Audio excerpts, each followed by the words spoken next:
Assalamualaikum warahmatullahi wabarakatuh. Alhamdulillahi rabbil alamin wa bihi nasta'inu ala umuri dunya waddin. Assalatu wassalamu ala asyrafil anbiya'i wal mursalin sayyidina wa maulana Muhammadin wa ala alihi wa sahbihi ajma'in, amma ba'd.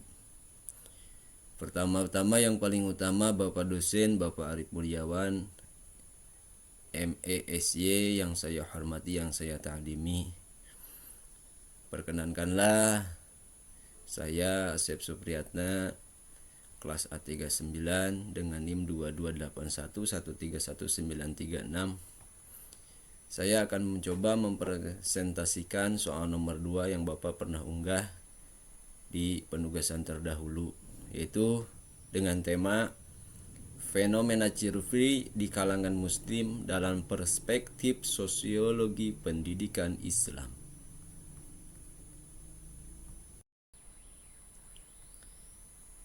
Dalam Islam, salah satu tujuan utama pernikahan adalah untuk melanjutkan keturunan dan menjaga keberlangsungan umat. Nah, ini sejalan dengan kaul dari Imam Al-Ghazali yang menyatakan bahwa memiliki anak adalah bagian dari maqasid asy-syar'iyyah, adalah tujuan utama dalam syariat, yaitu al-hifdu an-nas, menjaga keturunan.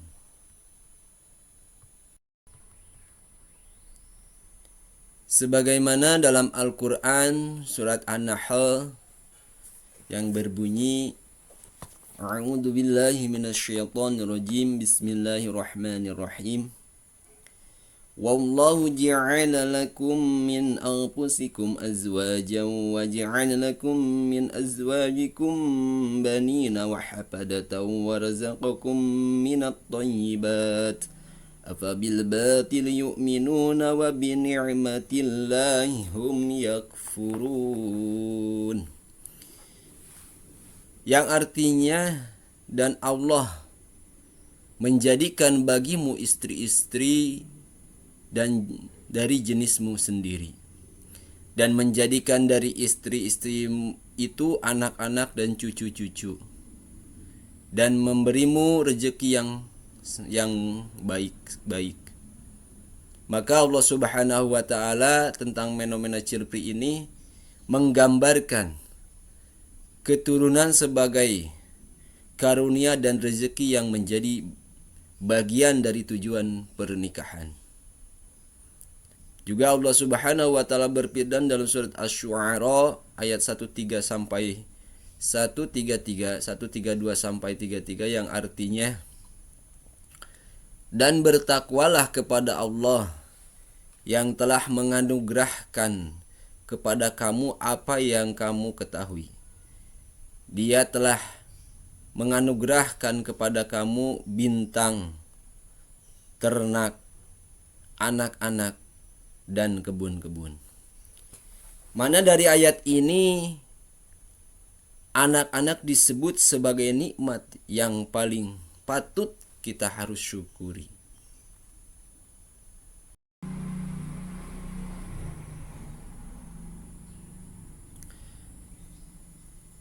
Selanjutnya, definisi child free.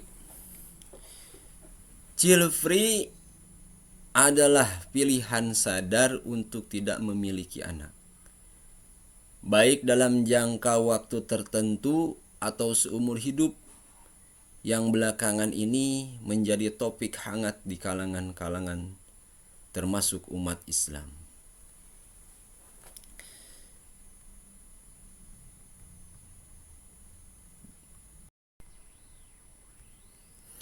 Dinamika dalam masyarakat muslim. Masyarakat muslim umumnya masih memegang nilai bahwa memiliki anak adalah bagian dari ibadah dan fitrah manusia. Jelas, jadi memiliki keturunan itu menjadi sebuah nilai tambah di dalam rumah tangga, di dalam pernikahan menjadi satu ladang ibadah. Dari segi kita diberikan keturunan itu kita mendapatkan pahala dari berbagai arah. Dari segi kita mencari nafkah kerja akan menghasilkan dengan niat ibadah mendapatkan pahala, memberi nafkah, mendidik, menuntun, mengarahkan putra-putri kita itu menjadi satu ladang ibadah dan menjadi fitrah manusia. Iya, memang secara fitrah manusia itu diciptakan untuk berketurunan, memiliki keturunan guna sebagaimana tadi diceritakan di atas, yaitu untuk memperbanyak umatnya Rasulullah Shallallahu Alaihi Wasallam. Selanjutnya, pilihan Chirpri sering dipandang sebagai penyimpangan dari agama, budaya, dan bisa menimbulkan stigma sosial terutama terhadap perempuan. Ya, memang harus kita akui di dalam seorang rahim perempuan apabila diberikan sehat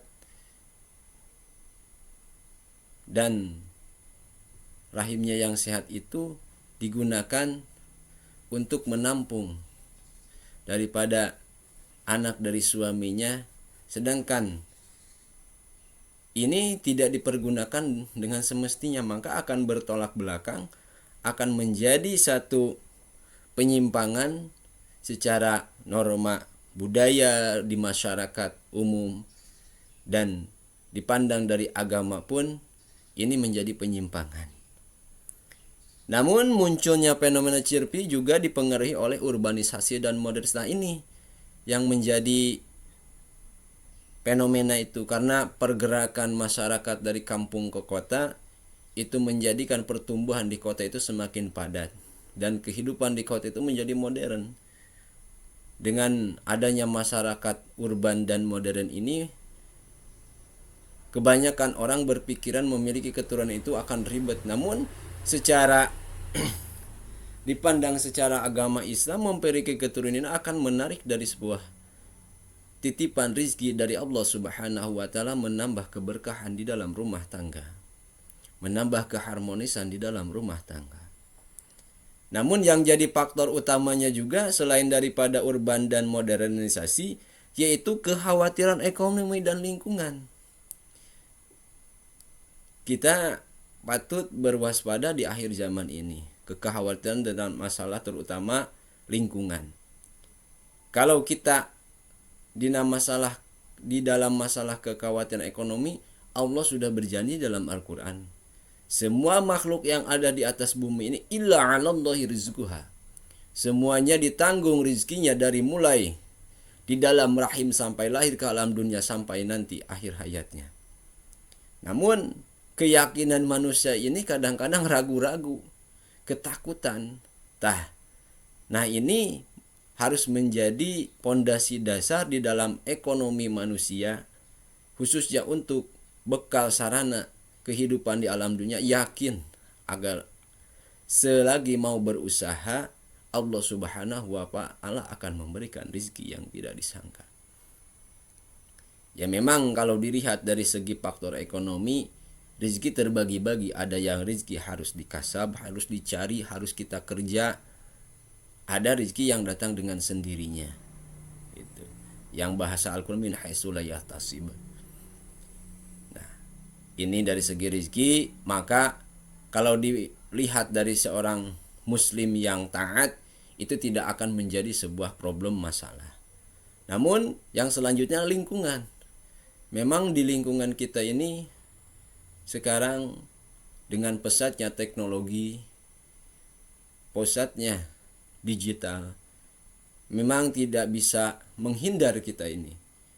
Sebagai kita yang memiliki anak, keturunan, harus menjaga dengan sebaik-baiknya, dengan mendidik, mengarahkan, menuntun anak putra-putri kita. Nah, selanjutnya pandangan individualistik terhadap kebahagiaan dan pernikahan. Jadi dalam Islam itu memiliki keturunan itu menjadi sebuah kebahagiaan yang tidak bisa dinilai dengan apapun. Contoh yang bertolak belakang dengan fenomena Chirpri zaman dahulu, zaman Nabi Musa alaihissalam. Ada seorang perempuan yang rahimnya itu didiagnosa oleh seorang dokter tidak akan memiliki anak dengan bahasanya mandul atau bahasa Arabnya itu aqim. Nah, udah bertahun-tahun beliau ini menikah tapi belum juga memiliki keturunan. Namun satu ketika beliau menghadap Nabiullah Musa alaihissalam yang intinya curhat kepada Nabi Musa. Apa yang dikatakan perempuan itu? Wahai Nabiullah Musa alaihissalam, saya ini didiagnosa oleh dokter, saya tidak akan memiliki keturunan. Namun, tolonglah sampaikan keinginanku kepada Allah Subhanahu wa taala, karena jenengan itu bisa mukalamah ataupun langsung berbicara dengan Allah. Tolong sampaikan keinginanku, aku ingin punya anak. Dengan permintaan itu Nabi Musa terdiam sejenak dan menjawab pertanyaan ibu tersebut. Wahai Fulanah, saya tidak janji, namun insya Allah amanah jenengan akan saya sampaikan kepada Allah Subhanahu wa taala. Tunggulah beberapa hari kemudian, nanti datang lagi ke sini. Setelah itu Nabi Musa alaihissalam dalam kisah ini bermunajat di Gunung Tursina kepada Allah, menyampaikan amanah dari perempuan itu dalam rangka meminta keturunan kepada Allah. Allah Subhanahu wa taala menjawab dalam melihat di dalam buku takdirnya itu perempuan memang rahimnya itu aqim, tidak bisa memiliki keturunan. Jadi jawaban Allah Subhanahu wa taala kepada Nabi Musa bahwa perempuan itu tidak bisa memiliki keturunan. Nah, setelah bermunajah kepada Allah, Nabi Musa turun dan berselang beberapa hari ketemu lagi dengan perempuan itu dan menceritakan atas jawaban yang diberikan Allah Subhanahu wa taala kepada Musa, bahwa perempuan itu tidak bisa memiliki keturunan. Menangis sejadi-jadinya itu perempuan mendapatkan jawaban seperti itu. Namun setelah beberapa tahun dari peristiwa itu, perempuan ini terus siang malam berdoa meminta kepada Allah, meminta belas kasihan dari sifat Rahman dan Rahimnya Allah. Akhirnya Allah Subhanahu wa taala memberikan sifat Rahman dan Rahimnya, kasih sayangnya kepada perempuan itu, dalam beberapa tahun mengubah takdir Allah Subhanahu wa taala dengan doanya yang khusyuk, yang memuji terus dan memuji sifat Rahman dan Rahimnya Allah. Selang beberapa tahun Nabi Musa ketemu lagi dengan perempuan itu sedang menggendong seorang anak.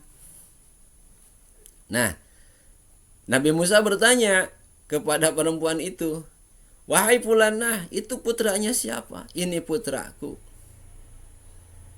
Ini putraku. Kan kamu dulu udah divonis tidak akan memiliki anak. Wallahu a'lam. Ini Allah memberikan keturunan kepadaku karena aku setiap malam bermunajah kepada Allah terus-menerus. Nabi Musa merasa keheranan.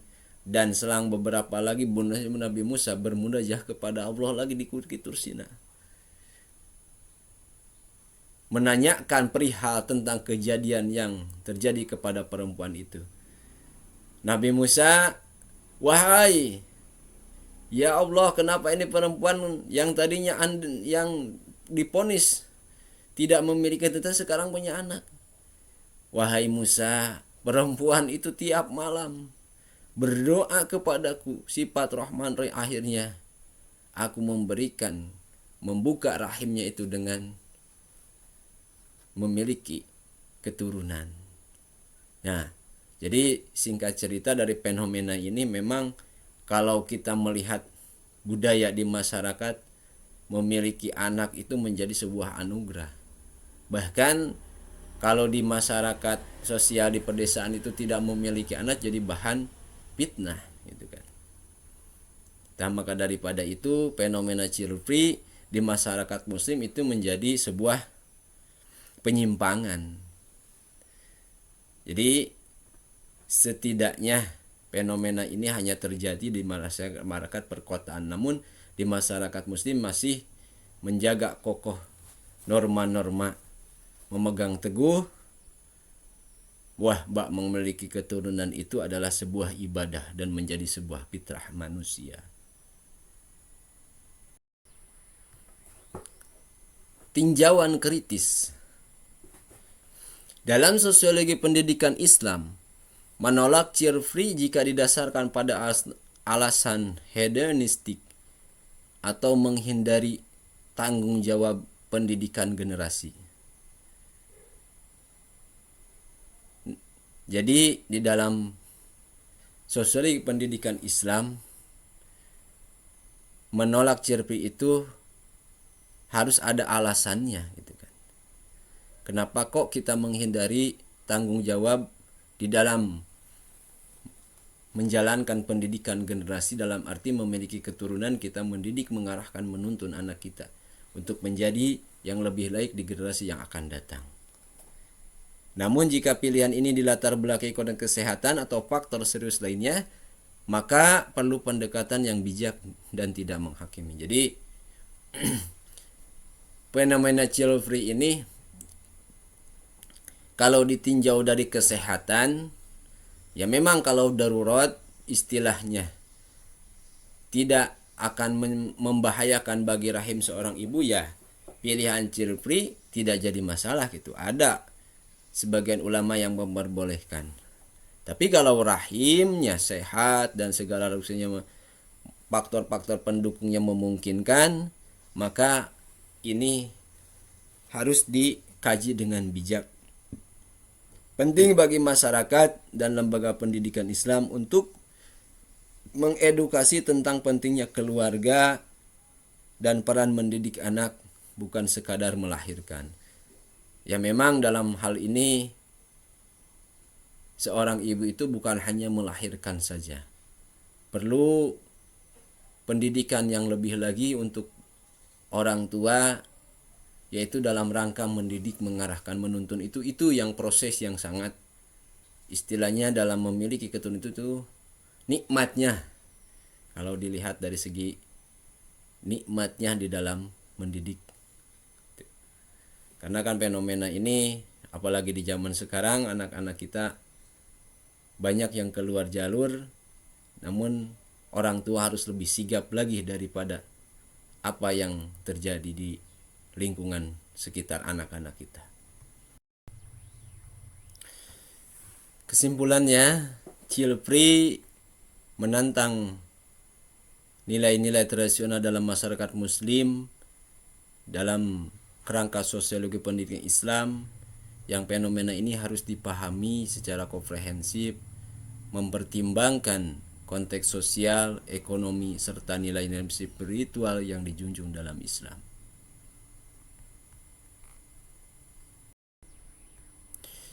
Kesimpulan dari segi hukum fikih, child free secara permanen tanpa alasan syar'i yang jelas, maka itu tidak sesuai dengan prinsip fikih Islam.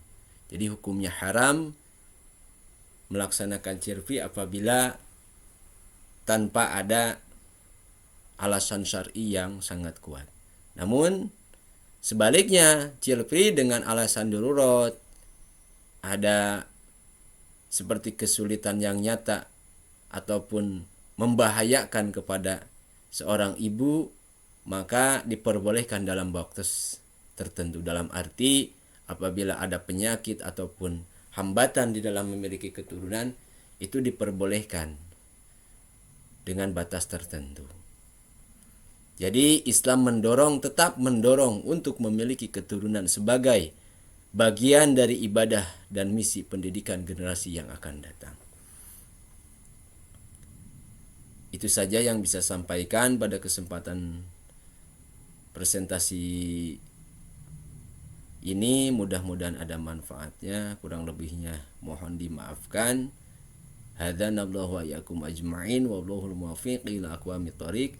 Wassalamualaikum warahmatullahi wabarakatuh.